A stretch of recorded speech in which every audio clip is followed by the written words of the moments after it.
With an open mind. Dhamma Talks by Sayadaw Jhaneyya. Dhamma Talk 8, The Process of the Four Satipaṭṭhānas.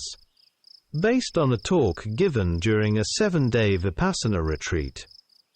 During the first 3 to 4 days, practice mainly involves extensive contemplation of the body, kayanupassana. With sustained noting, practitioners gradually arrive at the contemplation of feelings, Vedana. At this stage, painful feelings often become prominent. Severe pain may arise, and this is encountered both in sitting and walking meditation. For beginner yogis, the pains encountered are often coarser, whereas experienced yogis are usually able to overcome them more effectively. After contemplation of feelings, yogis proceed to the contemplation of mind, chittanupassana. This progression accords with what the Buddha taught and unfolds naturally through the practice. It is a process, not something to be forced. After overcoming coarse painful feelings, dukkha vedana, yogis may encounter pleasant feelings, sukha vedana, including what are known as insight corruptions. Following this, neutral feeling, upekkha vedana, arises and gradually becomes more refined. At this point, however, hindrances may arise in the mind, often manifesting as restlessness. If the object of contemplation is not clear, contemplative knowledge weakens. This is part of the natural Dhamma process, niyama. Initially, why were the objects clear? Because with coarse material phenomena rupa, the mind itself is also coarse. As the cultivated mind becomes more refined, phenomena such as rising and falling are no longer perceived as clearly. Likewise, the objects of sitting and touching become refined, to the point that touching is no longer distinct. When clarity is lost, the contemplative mind becomes unclear with respect to the objects, and the yogi may feel dissatisfied with the practice. At that time, low spirits, restlessness, and discursive thinking may arise, sometimes accompanied by worry, such as, "Did I do something wrong?"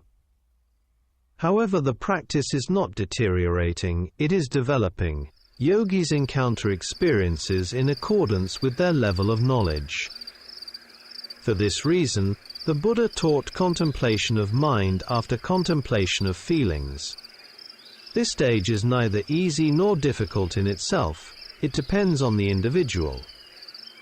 The real difficulty lies in not knowing the method, not following the instructions, or not applying sufficient effort.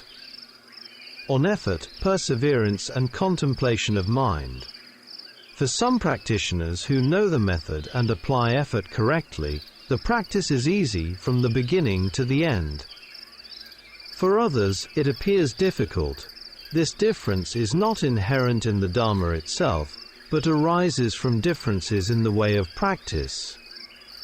When worldlings encounter greed, anger and delusion, they are often unable to face them directly, and instead respond with struggle, perseverance mixed with aversion, or giving up.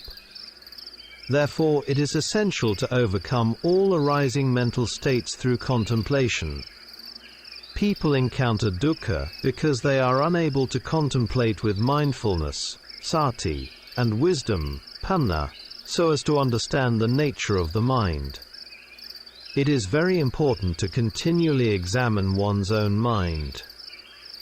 The good or bad states of others are not one's responsibility and should not be allowed to interfere with insight practice.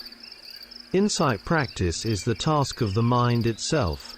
Therefore, contemplation of mind is crucial. When one knows that a mental state is unwholesome, one can abandon it.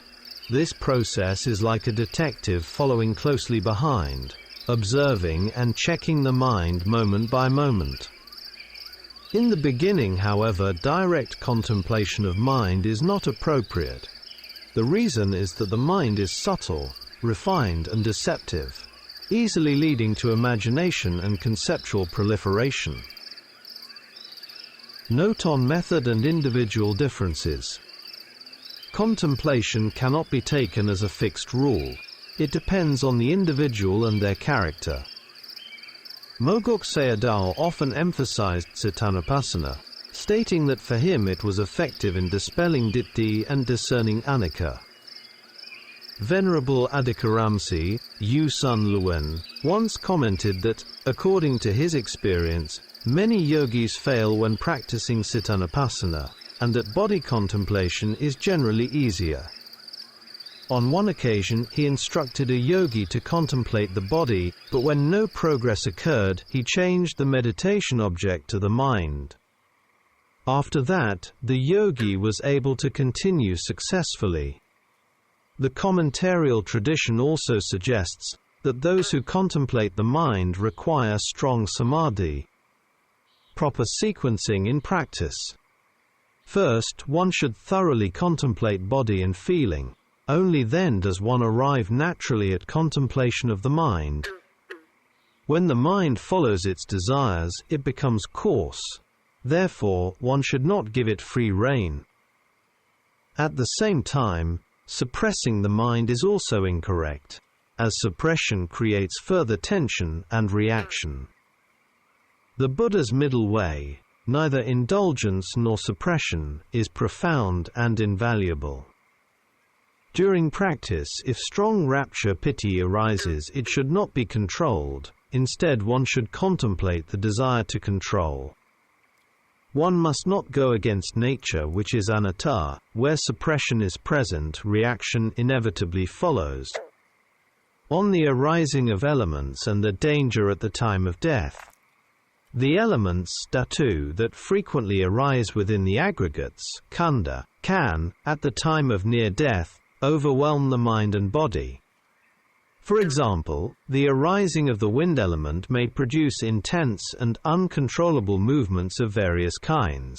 These experiences should not be taken lightly. However, one should not be afraid.